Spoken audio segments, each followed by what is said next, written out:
Good morning parents. हो सकता है कुछ पेरेंट्स की आज मॉर्निंग इतनी गुड ना हो, क्योंकि आजकल जो सबसे ज़्यादा कंप्लेंट्स मेरे पास आती हैं, पेरेंट्स लेके आते हैं कि बच्चा सोता नहीं है और सो जाता है तो बीच में बहुत बार जागता है, तो हमारी नींद ही फिनिश नहीं होती है। और जब पेरेंट्स की नींद पूरी नहीं होती तो नेक्स्ट दिन की पेरेंट्स की प्रोडक्टिविटी पे बहुत असर पड़ता है। तो आज हम इस टॉपिक पे थोड़ा सा डिस्कशन करेंगे। ऑब्वियसली मैं आपको सारा तो एक वीडियो में नहीं समझा पाऊंगी, पर कुछ इंपॉर्टेंट टेक अवे पॉइंट्स है जो आप अपने बच्चे की स्लीप साइकिल में अगर डालेंगे तो शायद आपको थोड़ा सा इम्प्रूवमेंट होगा। सो फर्स्ट ऑफ ऑल तो किसी बच्चे को कितनी नींद चाहिए ये जानना ज़्यादा इम्पोर्टेंट है जब उसकी स्लीप हमको एस्टैब्लिश करनी है। तो जैसे कि 4 महीने 1 साल के बच्चे को almost 12 to 16 hours per day का स्लीप चाहिए, और वहीं 2 साल के बच्चे को 11 से 13 या 14 घंटे का स्लीप चाहिए। जब मैं ये स्लीप बोल रही हूँ तब ये 24 आवर्स का स्लीप है, नाइट का स्लीप नहीं है, और इसमें नैप टाइम्स भी इंक्लूड हो जाते हैं।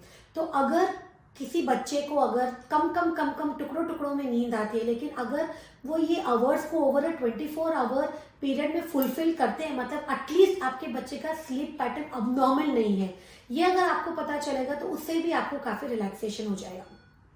देखो, सबसे जो इम्पोर्टेंट टास्क होता है बच्चे को स्लीप को इनिशिएट करना, है ना। तो इसके लिए कुछ इंपॉर्टेंट मैं पॉइंट्स बताती हूँ। सबसे पहले होता है कि कुछ चीज़ें हम ऐसी कर सकते हैं जो बच्चे की स्लीप को इनिशिएट करें। यस, हम कर सकते हैं। जैसे बच्चे को रात को आप नहला दो, उसको स्वैडल कर दो, मतलब उसको अच्छे से कवर कर दो। अगर थोड़ा समझने वाला बच्चा है तो उसको नहला के पजामा पहनाओ, मतलब उसको ये समझ पड़ेगा कि अब मेरे सोने का टाइम हो गया है। लाइट्स को टर्न आउट कर दो, मतलब डिम लाइट्स कर दो, तो उसको लगेगा अंधेरा हो गया है, डे नाइट का उसको समझ में आएगा। अगर उसको आपसे कुछ बातें करनी है तो कुछ लो वॉइस में उसके साथ बातें कीजिए, या तो उसको स्टोरीज पढ़ के सुनाइए, मतलब कि एक सूदिंग एटमॉस्फेयर क्रिएट करिए बच्चे के लिए। और क्या नहीं करना है, no laptop, no mobile, no TV before the sleep, क्योंकि ये सारे इलेक्ट्रॉनिक मीडिया है। अगर आप ये इंट्रोड्यूस करते हो बच्चे की स्लीप इनिशिएट करने से पहले तो डेफिनेटली उसका स्लीप इंड्यूस नहीं होगा। और इसका मतलब यही नहीं है कि बच्चे को नहीं दिखाना है, आपको भी अवॉइड करना है। जब अगर बच्चे के साथ आप को स्लीप करते हो तो ये चीज़ें अवॉइड होनी चाहिए, क्योंकि इससे जो ब्रेन स्टिमुलेट हो जाता है, हमको ब्रेन को स्टिमुलेट नहीं करना है, हमको उसे सुलाना है।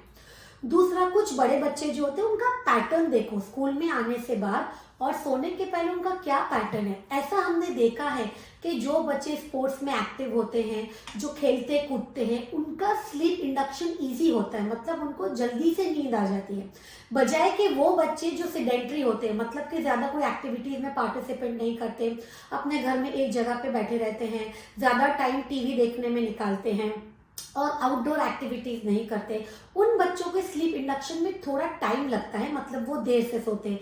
तो ये चीजें भी हमको एक चेकलिस्ट होना चाहिए। उसके अलावा कुछ पेरेंट्स होते हैं कि बच्चे को नींद लग जाए फिर उसके पास में उसको हक करके सोते हैं, उसके सर पे हाथ रख के सोते हैं ताकि बच्चे की स्लीप मेंटेन हो। ये हमें नहीं करना है, क्योंकि ये एक ऐसा थिंग है जो हमेशा के लिए हम नहीं कर पाएंगे। जैसे ही आपका बच्चा सो जाता है, जिस टाइम पे आप चाहते हो सो जाओ और आपको कुछ काम है, तो प्लीज उसको कमरे में अकेले सुला के आप निकलिए विद ड्यू प्रोटेक्शन के वो गिरे नहीं, क्योंकि पेरेंटल असिस्टेंस जो है हमको उसको कम करना है, बढ़ाना नहीं है। स्लीप को मेंटेन करने के लिए आपको उसके बगल में रहने की जरूरत नहीं है। कुछ टाइम आएगा जब वो थोड़ा रोएगा, उठेगा, तो अगर आप इग्नोर कर सकते हैं तो उसको इग्नोर कीजिए। अगर आप नहीं कर सकते हैं तो एक दो पैट करके फिर सुला के फिर चले जाइए, लेकिन उसके साथ कंटिन्यूअसली साथ में रहने की जरूरत नहीं है। नेक्स्ट है, अगर आपके 2 बच्चे हैं तो अगर आपका बड़ा बच्चा धमाल मस्ती करेगा, कूदेगा, नाचेगा, खेलेगा स्लीप टाइम पे, तो जो छोटे बच्चे को है उसकी स्लीप इंड्यूस नहीं होने वाली है। तो या तो आप बड़े और छोटे को दोनों को साथ ही सुला दीजिए, या मेक श्योर कीजिए कि एटलीस्ट वो कूदने भागने की सारी जो एक्टिविटीज है वो छोटे के सामने ना करे, ताकि उसको ये पता चले ये सोने का टाइम है और इसमें हमको काम डाउन होना है। इसके अलावा एक इम्पॉर्टेंट टाइम होता है, कोई बच्चा सो के उठा है, उसके बाद उसको वापस सोने के लिए या वो सोने की चाह जागने के लिए एटलीस्ट 4 आवर्स चाहिए। तो आप देखिए जो नैप टाइम जो है बच्चे के, वो इस तरह से स्पेस जो कि सपोज आपको बच्चे को रात को 10 बजे सुला देना है, तो अगर बच्चे रात को 6 से 8 का नैप टाइम लेके 8 बजे उठेंगे, फिर आप सोचोगे तो वो 10 बजे सोएगा, तो ऐसा नहीं होगा। जिस बच्चे को आपको 10 बजे सुलाना है, मेक श्योर कीजिए कि वो 6 बजे के बाद उसका कोई नैप ना हो। एटलीस्ट 4 आवर्स का गैप रखिए, उससे ज्यादा रख सकते हो तो बहुत अच्छी बात है। जब आजकल के बच्चे तो सिर्फ आधे आधे घंटे के नैप्स लेते हो, तो ये इनफैक्ट हमारे लिए अच्छा है। अगर दिन में सिर्फ आधे आधे घंटे के नैप लेता है तो एटलीस्ट रात को वो बाकी की स्लीप अपनी कवर कर देगा। तो ये कुछ ऐसी चीजें हैं जो मैं आपको प्राइमरीली बता सकती हूँ कि आपके बच्चे के स्लीप साइकिल को स्टार्ट करने के लिए या एस्टेब्लिश करने के लिए हेल्प हो सकती है। एक और चीज मैं आपको ऐड करना चाहूंगी इसमें कि एक स्लीप टाइम और स्केड्यूल सेट करना कीजिए। जैसे अगर आप चाहते हैं कि बच्चा 10 बजे सोए, लेकिन आपका बच्चा रात को 1 बजे सोता है, तो स्टार्ट कीजिए आप 10 बजे से कि लाइट्स ऑफ करना, माहौल बनाना, मैंने आपको जो समझाया वो सब करना, नैप टाइम्स को स्पेस आउट करना, कोई इलेक्ट्रॉनिक मीडिया का यूज नहीं करना, थोड़ा सा बच्चे को एक्टिव करना थ्रू आउट द डे तो कि रात को उसकी स्लीप इंड्यूस हो।